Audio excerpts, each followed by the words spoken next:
umangat siya. Ada siguro siya. Steady siya. Sabi ko sa'yo, ha? Nag-undong yan. Yun o. Yun. So, baklasin natin dito. Tingnan natin sa loob.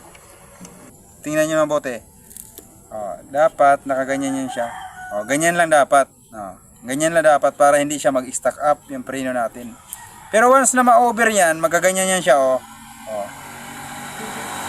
Ayan stack up na yan. So kung mabilis ang takbo natin tagumanyan, pwede tayo madisgrasya. So ano ba mga dahilan kung bakit nagkaganyan? Okay, sa pagpalit nito, ganito. Bawa ito, ganyan siya. Gusto nyo palitan.